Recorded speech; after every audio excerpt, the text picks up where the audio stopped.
Inilah proses memasak mie goreng jamur khas Aceh. Mie goreng jamur khas Aceh merupakan variasi dari kuliner mie Aceh yang terkenal dengan bumbu rempahnya yang kuat. Biasanya mie Aceh identik dengan campuran daging, udang, atau seafood. Tetapi versi jamur hadir sebagai pilihan yang lebih sederhana, sekaligus sehat, cocok untuk vegetarian, atau yang ingin rasa lebih ringan. Jamur yang digunakan bisa jamur tiram, jamur kancing, atau jamur shiitake, disesuaikan dengan selera. Ciri khas rasa aromatik, karena fermentasi rempah halus seperti kunyit, jahe, dan ketumbar yang khas Aceh. Pedas gurih, cabai merah dan rawit memberi rasa pedas mantap.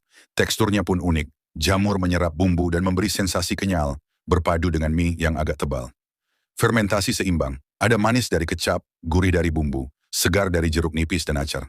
Jadi mie goreng jamur khas Aceh adalah perpaduan sederhana, namun kaya akan rasa, cocok untuk yang ingin menikmati cita rasa. Mie Aceh dengan sentuhan lebih ringan, tanpa daging. Hiyo.